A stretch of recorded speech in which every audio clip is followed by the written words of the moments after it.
Assalamualaikum warahmatullahi wabarakatuh. Ashama harka fuunee jirra. Tole egaa hordoftootaa fi daawwattoota kabajamoo fi jaallatamoo har'aan tana barnoota herregaa kutaa jahaffaatiin qabadhee isiniif dhiyaadhe. Egaa gaaffiiwwan namoonni baay'een barattoonni koo hedduun isaanii na gaafachaa turan barnoota herregaa kutaa jahaffaa nuuf dalagii kan jechaa turan. Mee jalqabumaa kaasee barnoota herregaa kutaa jahaffaa kun maal boqonnaa meeqa akka inni of keessatti qabate asumarratti waliin haa ilaallu. Boqonnaan tokkos akkana jedha hiramummaa lakkoofsota hundaa kan jiru. Egaa hiramummaa lakkoofsa hundaa kana jalattis kan inni of keessaa qabu lakkoofsota guutuu fi maangoo yaadrimee hiramummaa seerota hiramummaa hiramootaa fi hirmaattota. Akkasumallee hojiirra oolmaa yaadrimee hirmaataa walii guddichaa fi hiramaa walii xiqqichaa boqonnaan tokko kanneen kan of keessaa qabatudha. Akkasuma boqonnaan lama firaakshinoota deesimaalotaa fi dhibbantaa kan of keessatti qabatudha. As jalatti egaa boqonnaa lama kana jalatti qabxiiwwan jiran firaashinoota salphisuu akkasuma firaashinoota gara deesimaalotaa fi dhibbantaatti jijjiiruu. Deesimaalota gara firaashinotaa fi dhibbantaatti jijjiiruu. Dhibbantaa gara firaashinotaa fi deesimaalotaatti jijjiiruu. Akkasumallee firaashinoota wal madaalchisuu fi tartiibeessuu. Hojiirra oolmaa yaadrimee dhibbantaa kanneen kan of keessa qabatu boqonnaa lamaatu of keessa qabata. Boqonnaa lama jalatti qabxiiwwan amma dubbanne kanaatu jira. Akkasuma boqonnaan sadiis qoyyoboota firaashinotaa fi deesimaalota irratti kan jiru qabata boqonnaan sadii. Egaa boqonnaa sadii kana jalatti firaashinotaa fi deesimaalota ida'uu, firaashinotaa fi deesimaalota hir'isuu, firaashinotaa fi deesimaalota baay'isuu fi akkasuma hiruu kan jiru of keessaa qaba. Itti aanee boqonnaan afurii boqonnaan afur himoota wal caalmaa sararaawaa fi pirooporshinaalummaa kan jiru of keessaa qaba. Egaa mata duree himoota wal caalmaa sararaawaa fi pirooporshinaalummaa jedhu boqonnaa afurii kana jalatti keessa deebii himoota wal qixaa sararaawaa. Himoota wal caalmaa sararaawaa bakka buusuun furuu. Himoota wal caalmaa sararaawaa tarkaanfii tokkee furuu. Akkasuma pirooporshinaalummaa hojiirra oolmaa yaadrimee pirooporshinaalummaa kanneen of keessaa qabu boqonnaa afurii. Boqonnaan shan ammoo danaalee diriiroo fi jaboo ja'a. As jalattis kofoota, rogsadoota, rog-afroota, geengoowwan danaalee jaboo kanneen of keessaa qaba. Hojiirra oolmaa yaadrimee danaalee diriiroo fi jaboo kan jiru boqonnaa shantu of jalaa qaba jechuudha. Egaa boqonnaa jaharratti akkasumas qabannaa daataa ja'a. Qabannaa daataa kan jiru jalatti immoo qabxiiwwan jiran gaaffilee daataa ittiin funaanamu qopheessuu fi daataa funaanuu. Daataa gabateewwaniin qindeessuu. Ijaarsaa fi hiikaa giraafotaa. Gatii gidduu galaa, gatii marmaartuu fi gatii gidduu kan jiru qabannaa daataa kana jalatti kan ilaallu ta'a. Akkasumallee hojiirra oolmaa yaadrimee qabannaa daataa kanaas boqonnaa jaha jalatti ilaalla. Walumaa gala boqonnaa jaha of keessaa qabaa jechuudha barnoonni herregaa kutaa jahaati. Egaa boqonnaawwan kana tokko tokkoon ilaallee mee itti haa adeemnu yeroo jennu boqonnaa tokkorraa yeroo eegallu boqonnaan tokko hiramummaa lakkoofsota hundaa kan jiru kana qabata jenne. Egaa hiramummaa lakkoofsota hundaa jalatti mata dureen akka jalqabaatti jiru lakkoofsota guutuu fi maangoo kan jedhudha. Lakkoofsota guutuu fi maangoo kan jedhu jalatti egaa lakkoofsa guutuu yeroo jennu gabaabumatti lakkoofsota haftee malee lamaaf hiramuu kan danda'an jechuudha. Lakkoofsa haftee malee lamaaf hiramuu danda'an. Akkamiiti fakkeenyaaf dhuma lakkoofsa sanii irratti yoonii fi zeeroo ta'e yoo lama ta'e afur yoo ta'e jaha 8 kunneen hundi dhuma lakkoofsi hanga fedhe guddaa yoo ta'es dhuma irratti yoo lakkoofsota kanaan qabaate 0 takka 4 6 8 dhumarraa qabu yoo ta'e lakkoofsa guutuu jedhama. Lakkoofsa maangoo jechuun ammoo lakkoofsa haftee malee lamaaf kan hin qoodamne yookiin bakka lamatti kan addaan hin qoodamne jechuudha. Egaa lakkoofsa maangoo hogguu jennu takka 3 5 7 9 kunneen lakkoofsa maangoo jedhama jechuudha. Lakkoofsi kun haala kamiinuu bakka lamatti addaan qoodamuu hin danda'an. Kanaaf lakkoofsa guutuu hogguu jennu kan bakka lamatti addaan hiramuu danda'u jechuudha. Lakkoofsa maangoo jechuun ammoo kan bakka lamatti addaan hin qoodamne jechuudha. Akka kana jechuudha. Akkuma asirratti argaa jirtan kun karaa biraatiin barnoota herregaa kitaaba barataa kutaa 6ffaati. Egaa fakkeenyi asirratti jiru lakkoofsa guutuu jechuun lakkoofsa digitii mana tokkee isaaniitti argamu 0 2 4 6 yookiin 8 kan dhuma isaarratti qabu jechuudha. Akkasuma lakkoofsa maangoo jechuun immoo lakkoofsa digitii mana tokkee isaanii argamu takka 3 5 7 fi 9 kanneen dhuma isaanii irratti qaban jechuudha. Kana beekuun maaliif nu barbaachisaa yoo jenne walitti fufaadha jechuudha. Barnoonni herregaa kutaa 6ffaa kana keessa qabatee barnootuma herregaa hanga sadarkaa olitti kan jiraniif lakkoofsa guutuu fi maangoo kana beekuun baay'ee barbaachisaadha jechuudha. Akkuma asitti argaa jirru fakkeenya tokko kan jiru kanatti lakkoofsonni 28,400 fi 20,464 5,386 10,000 fi 2 fi kan kana fakkaatan guutuudha ja'a. Kunneen akkuma asitti agarru lakkoofsonni asitti argaman kun lakkoofsota guutuu jedhamanii jechuudha. Lakkoofsota guutuu jedhamanii. Lakkoofsa akka 40 takka 200 fi 45 5,683 22,17 55,600 fi 69 kanneen hundi isaaniitu lakkoofsa maangoo jedhamanii jechuudha. Hubadhu jee asitti hubadhu kan yoo ilaalle maan lakkoofsa hundaa kamiyyuu yoo ta'e lamamaan lakkoofsa guutuu ta'a jedha. Lamamaan lakkoofsa guutuu ta'a.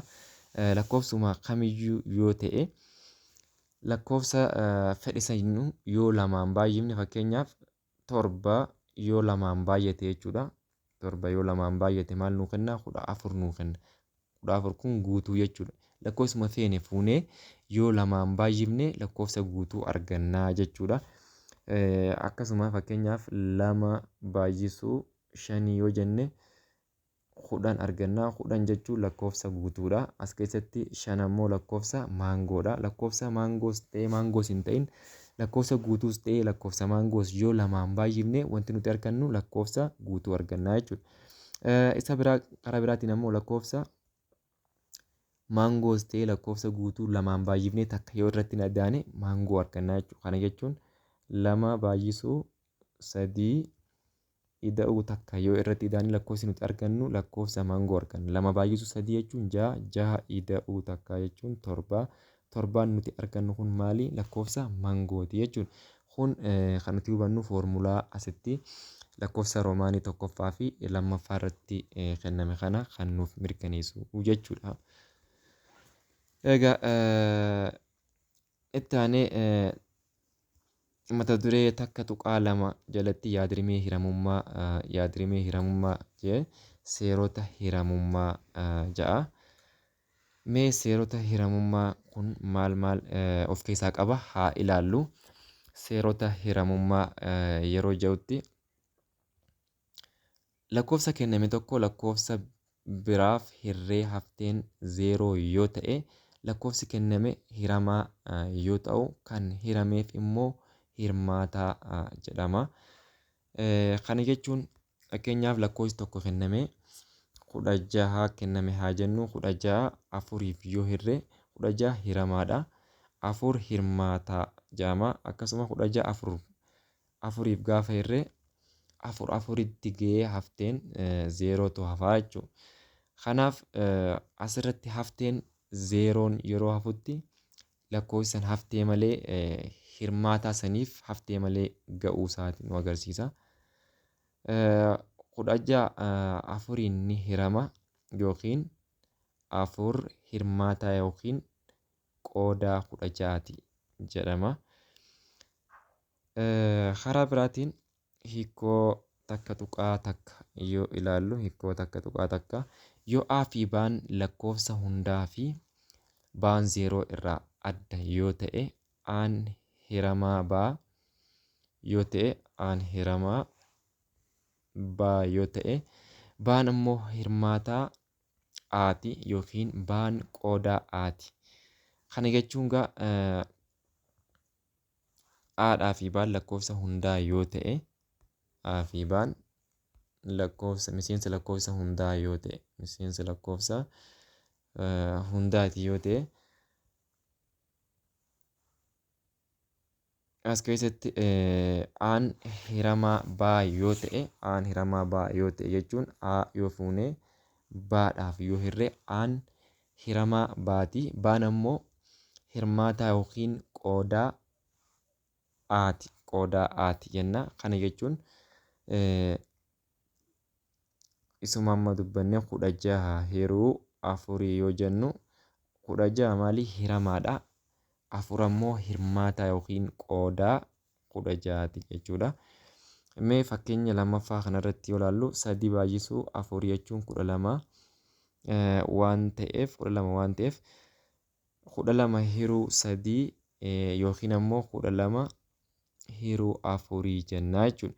Kana jechuun mallattoon akkanatti kaa'amee jiru kun mallattoon baa jennee akkanatti aan jiru kun a hiruu baa jechuudha. Karaa biraa a hiruu baa mallattoo a hiruu baa jechuudha. Baarratti asumatti kan jiru shan baay'isuu 200 5 baay'isuu 200 keessatti walqixa 1000 takka 5 baay'isuu 200 walqixa 1000 takka waan ta'eef 1000 takka yeroo shaniif yoo hirru 1000 takka shaniif yoo hirru kan nuti argannu 200 arganna jechuudha. Karaa biraa 1000 takka 200f yoo hirru 1000 takka 200f yoo hirru kan nuti argannu 5 argannaa jechuudha. Akkasumas 34 hiruu 7ti yoo jenne hin hiramu waan ta'eef akkanatti irramurraa jechuudha. Mallattoo kana irramurra sababni isaa 7 34 yoo waliif hirre 34 kun 7f hin hiramu waan ta'eef jechuudha. Yookiin ammoo hin qoodu 7 34 hin qoodu jennaa jechuudha. Akkasumas karaa biraatiin sababni isaas lakkoofsi hundaa yoo fudhanne 7 baay'isuu xaa walqixa 34 yoo jenne lakkoofsi hundaa bakka xaa bu'ee 7 baay'atee 34 nuu kennu hin jiru jechuudha. Egaa kun asirratti maal nu hubachiisa waa'ee hiramummaa lakkoofsa hundaa keessatti lakkoofsi tokko lakkoofsa biraatiif haftee malee hiramuu fi hiramuu dhabuusaa akkaataa nuti seerota hiramummaa fayyadamnee itti hubannu kan nutti agarsiisudha. Seeronni hiramummaa kunis lakkoofsi hundaa tokko lakkoofsa lakkaawwii biraaf ni hiramaa kan jennu adeemsa hiruu kana lakkoofsa lakkaawwii irra guddaa yookiin walqixa 0 ta'e hafteen isaa immoo yoo 0 ta'edha. Fakkeenyaaf 80 takka 3f ni hirama. Jecha biraatiin 3 hirmaataa 80 takkaati. Sababni isaa 80 takka 3f yoo hirru 27 waan ta'eefidha. akkuma hiikoo armaan olii irraa hubatamutti jira lakkoofsi hundaa aan lakkoofsa hundaa baaf lakkoofsi hundaa A ta'e tokko lakkoofsa hundaa baadha. Baan ammoo zeeroo irraa adda ta'u yoo ta'e hiramuu isaa gaafachuu jechuun adeemsa hiruu keessatti A hiruu baan haftee malee yookiin hafteen zeeroo ta'uu isaa gaafachuu jechuudha. Kana jechuun akkuma amma 80 takka hiruu 3 wal qixa 27 gaafa jennu 80 takka 3 gaafa hirri 27 ga'e hafteen irraa hafe hin jiru jechuudha. Hafteen zeeroodha. Karaa biraatiin 80 takka hiruu zeeroo jechuu hin dandeenyu. Inni akkanaa kun hin danda'amu jechuudha. Kanaaf baan keenya yeroo hundaa A hiruu baa keessatti baan wal qixaa miti zeeroo jechuun hirmaataa yookiin qooddataa lakkoofsa kamiitu zeeroo ta'uu hin danda'u akka zeeroo hin taane kan nutti agarsiisudha. Seerota hiramummaa kanneen yoo ilaallu seera tokkoffaa lamaaf hiramuu lakkoofsa hundaa kan jiru har'aaf isuma qofa ilaallee yerootti aanutti seerota hiramummaa jiran hunda kan ilaallu ta'a. Seerota hiramummaa seera tokko jee lamaaf hiramuu lakkoofsota hundaa. Lamaaf hiramuu lakkoofsa hundaa keessatti lakkoofsi hundaa tokko lamaaf hiramuu kan hiramu yoo dijitiin mana tokkee lakkoofsichaa kana lakkoofsa guutuu ta'edha. Kana jechuun lakkoofsi hundaa tokko haftee malee lakkoofsummaan fedheeru lamaaf haftee malee ni hiramaa kan nuti jechuu dandeenyu. Yoo dhumti dijitii isaa lakkoofsa guutuu ofirraa qabaate kana jechuun 0, 2, 4, 6 fi 8 yoo dhumarraa kan qabaatu taate lakkoofsi sun haftee malee lamaaf ni hiramaa jenne lakkoofsi hanga fedhe haa guddatu jechuudha. Fakkeenyaaf 28,600 fi 72 yoo jenne dhumarratti lakkoofsi guutuu jiru lamaa jira waan ta'eef haftee malee lamaaf ni hirama. Bakka kanatti ammas deebinee yoo 0 goone 28,670 yoo jenne dhumarratti 0 waan qabuuf lamaaf haftee malee ni hirama. Akkasumallee bakka kanatti 4 yoo ta'e lakkoofsa guutuu waan ta'eef haftee malee lamaaf ni hirama. Akkasumallee 6 yoo ta'e haftee malee lamaaf ni hirama. 8 yoo bakka kanaa qabaate haftee malee lamaaf ni hirama jechuudha. Kun seera lamaaf hiramuu lakkoofsi tokko hanga fedhe haa guddatu haftee malee lamaaf hiramuusaa kan nuti ittiin beeknudha. Egaa har'aaf asuma irratti haa dhaabnu yeroo itti aanutti seera 3f hiramuu 4f hiramuu 5f hiramuu 6f hiramuu akkasumallee 7f hiramuu hin jiru kitaaba kanarra waan ta'eef sanillee sitti agarsiisu yeroo biraatti ni danda'a waan ta'eef rakkoo hin qabu. 8f hiramuu 9f hiramuu 10f hiramuu lakkoofsota hundaa akkaataatti karaa salphaadhaan ijumaan ilaallee osoo laffaatii dheeraa hin fudhatiin itti beekuu dandeenyu kan ilaallu ta'a. Egaa har'aaf barnoota keenya har'aan tanaa asumarra kan dhaabnu ta'a. Egaa nagaan naaf jiraadhaa nagaatti.